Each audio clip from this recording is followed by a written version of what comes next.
Call me naive, but I thought that when the quote racial reckoning of 2020 passed, that we would shirk some of the really, really woke elements of that movement. Well, I was wrong, and my naivete is on full display here. According to the Epoch Times, the New York City Council is considering proposals to tear down even more monuments that they have already torn down.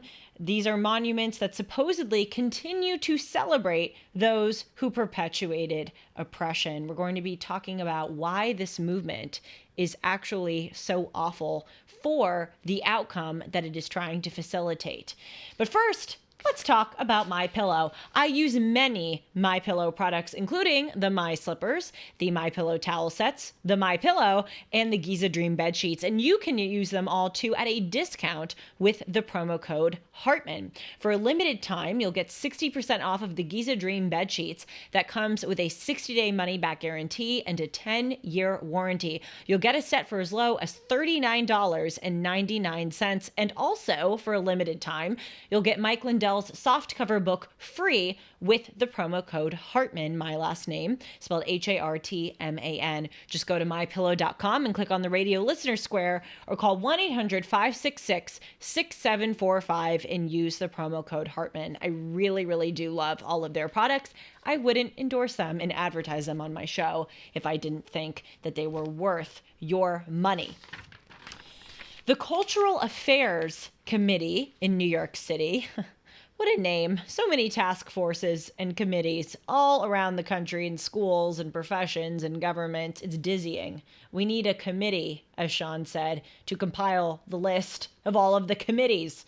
Thousands and thousands. The Cultural Affairs Committee has proposed to the City Council earlier this week of New York City to remove these statues of people who, quote, owned enslaved persons or directly benefited economically from slavery, or who participated in the systemic crimes against indigenous peoples or other crimes against humanity. Councilwoman Sandy Nurse, who is a Brooklyn Democrat, though that is a little bit redundant because if you're from Brooklyn, you're probably a Democrat, said, quote, this bill allows New York City to address the deep-rooted legacies of slavery, colonization, and systemic crimes against humanity. Okay, so let's try to reconcile these two things. On the one hand, we constantly hear that we ought to educate ourselves and educate other people about the more ugly parts of our past, and that we have to confront this evil at all times. So how can that be the stated goal of people like Mayor Eric Adams and people on the Cultural Affairs Committee in New York City? But then also, these are the same individuals who are advocating for tearing down statues that would remind people of this malignant historical legacy, would force people to confront the evil of the past. Because when you walk down the street and you see a Confederate monument in your own city, you cannot help but be struck by the fact that this event took place right here where I am standing. It really is especially effective at reminding people of the past. When you take away those monuments and you put them in museums, only the teensy tiny percentage of the population who actually cares to go learn about history and will actually pay money to do so are going to be, quote unquote, confronted with that past. So it actually undermines the very purpose or the very stated goal of these supposed measures. But we see this hypocrisy or this contradiction in so many parts of our country. Yes, of course, as I just said, with this statues issue, but also we see a lot of schools or corporations talking about how much they care about diversity, but these same schools and corporations are the ones who are encouraging people to divide based on shared characteristics and skin color in Black affinity groups, AAPI affinity groups, and Hispanic affinity groups. I thought that we should care about diversity and having people from different backgrounds be in contact and with one another. But no, we should segregate based on people who are like us. It doesn't make sense. It also doesn't make sense for modern feminists to talk about protecting, believing, and amplifying the voices of women while also saying that we can't define what a woman is. And if someone identifies as a woman, then they are just as much a female as someone with the proper genetic or genitalia parts. So we live in a very morally confused and morally backwards time. And this statue's debacle is just one example. In addition to it actually not bringing about the outcome of confronting the historical legacy, it also is just not financially tenable given the situation of our country, and especially given the situation of New York City. Let's go back to January of 2022 when the New York City City Council actually took down the iconic bronze statue of President Theodore Roosevelt that stood for 80 years outside of the American Museum of Natural History. Do you all remember that great movie, Night at the Museum, I think it was called? Night at the Museum. I loved that as a kid. That statue is in the movie. It's such an American statue, something that we can all love and think is glorious. But New York City tore it down. And guess how much it cost? Take a moment at home to just speculate. 3, 2, 1. It cost $2 million to just remove it. That doesn't even count in the expense of storage and the eventual transportation from New York City to North Dakota, where the Presidential Library of Theodore Roosevelt is scheduled to open in 3 years from now. So let's get this straight. We have a huge crime problem, especially in New York City, a huge homelessness problem, a huge migrant problem, but we're spending $2 million on tearing down a statue of a great man, Teddy Roosevelt. And that's just one statue. There were other statues that have been torn down. For instance, in 2018, New York City removed the statue of J. Marion Sims, who was an Alabama physician who's called the father of gynecology because of his work in combating diseases that afflicted women primarily. Now, it is true that he actually tested a lot of his scientific experiments on female slaves, which none of us condone. But to tear down this statue, in addition to combating the cultural supposed goal of having us all confront the history, also cost the city a pretty penny. So is this really the right outcome? In all senses, if we just use judgment here, is this culturally, socially, fiscally, psychologically the appropriate course of action? I would think not.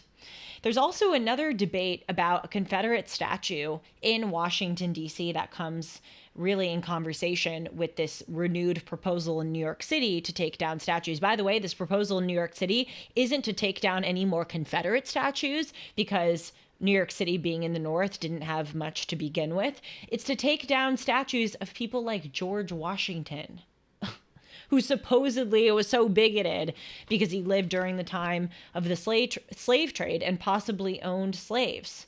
When people say that we have to judge those people by the standards of today, and I'm not condoning what they condoned, I'm not condoning what they did, but when people say that we need to judge them by the standards of today, I would like to ask them this question. If you are so confident that you would be a moral titan and stand up to slavery centuries ago, how can you be so sure of that when you are so cowardly and won't even stand up to wokeism today? It is not exactly brave to come out and say that there are two genders, male and female. It's like one of the easiest things that you could possibly stand up in defense of. It was much harder to stand up against the moral atrocity of slavery, which was very mainstream a few centuries ago. Also in modern America, compared to other times and places on earth, when you do stand up against things that are wrong and things that you don't like, you are more likely, again, compared to other times and places on earth, to be protected for your defiant opinions. So all these cowards today who will not even acknowledge that there are two genders because it's so awful. Oh, right, you're telling me that in George Washington's time, they would have stood up to slavery? Give me a damn break. Anyway, in Washington, D.C., there's this Confederate statue. It's actually in Arlington, Virginia. a stone's throw from Washington, D.C., at the Arlington National Cemetery. And it was created 33 years after the end of the Civil War in the year 1898. It was actually erected at the direction of President William McKinley, who was a veteran in the Civil War, fighting on the side of the Union. And he put up this Confederate statue because he wanted to unify the nation. There were still people in the South who were not flying the American flag, who had a lot of bitterness and resentment as a result of the Union winning the war. And President McKinley said, we should try to come together as a nation for the benefit of the nation and pay our respects to those who died, even though they fought in the Confederacy, to try to facilitate some of this coming together. And this Confederate statue in Arlington, Virginia, was highly effective in achieving that goal. On the Confederate statue, there is a quote that was actually designed and chosen by Moses Jacob Ekeziel, who is a Jewish veteran who fought on the side of the Confederacy. And this quote is from a Christian minister, that Ezekiel chose. And it says, not for fame or for reward, not for place or for rank, not lured by ambition or goaded by necessity, but in simple obedience to duty as they understood it. That's crucial, as they understood it. All of these men suffered all, sacrificed all, dared all, and died. President McKinley understood something that 2023 modern wokesters don't. That people are not either totally good or totally defective. Movements are not either totally great or totally wrong. There's a lot of nuance. For instance, there were some people on the side of the Confederacy that were anti-slavery, and there were some people on the side of the Union who were pro-slavery and certainly benefited economically from the slave trade. For instance, during the Civil War, there were 4 slave states that were fighting on the side of the Union: Maryland, Delaware, Missouri, and Kentucky. And none of them had to give up slavery during the entire war. Lincoln's Emancipation Proclamation didn't free slaves in those states on the side of the Union.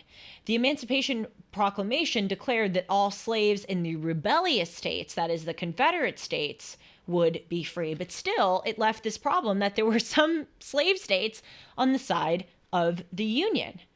According to John Hope Franklin, who's America's most esteemed Black historian alongside Thomas Sowell, I would say, in 1860, only about 5% of white people in the South owned slaves, and less than 25% of white people benefited economically from slavery. That's not to condone the motives of the Confederacy. That's not to say that everyone in the Confederacy was a great person. Far from it. Thank God the Union won. But when we see these statues, we think, oh, it's just totally commemorating evil. No. Apropos of the inscription in the statue, it is seeking to honor and pay respect for people who were following their duty as they understood it. And it is recognizing the nuance that existed, that there were some people in the Confederacy who were actually fighting for more noble ideals than some people who were in the Union. So we have to remember this nuanced state of history before we tear these statues down. On a final note, I'll just say that I was recently in Berlin on a trip, and one of the most incredible takeaways from my Berlin trip was how many monuments and statues are scattered throughout the city that remind you as a visitor of the historical past of that place. For instance, there's a big Jewish memorial right in the center of the city, which commemorates and seeks to honor the over 6 million Jews who were killed as a result of Germany and Hitler's egregious policies. There are these stumbling stones all throughout Berlin that are placed in front of buildings where Jews lived, and it has the date that the Jew that lived in the building was taken to the concentration camp, and also the date that they were killed. So you really are confronted with the history. It is impossible to go to Berlin and not have to face it somehow. And some of you who may be watching may be thinking, okay, well, this is different, because in Berlin, they are trying to honor the victims, i.e. the Jews, of the atrocities, whereas in the United States, we are celebrating the perpetrators of those atrocities, i.e. the slave owners or those who supported slavery. But no, also in Berlin, in addition to these memorials commemorating the victims, there's a big Soviet memorial in the center of the city, actually right next to the Jewish memorial in Berlin.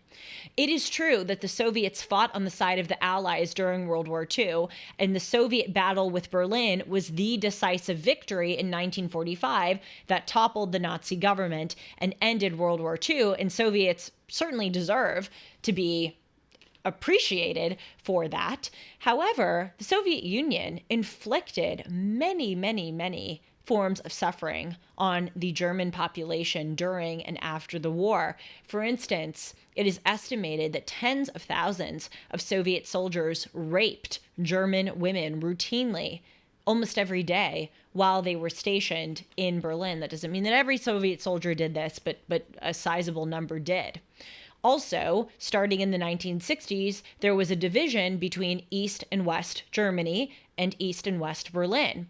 In the Eastern or Soviet or communist-controlled parts of the country and in the city, there were daily human rights violations against those citizens. They did not have freedom of speech, freedom of religion, freedom of the press.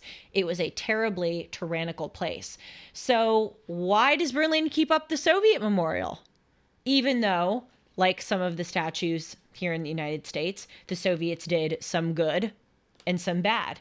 It's because they want people to know the history and they recognize that nuance. So why can't we do the same? Thanks so much for joining me. Reminder to hit the subscribe button down below so that you can stay notified with every new piece of content, and I'll see you soon.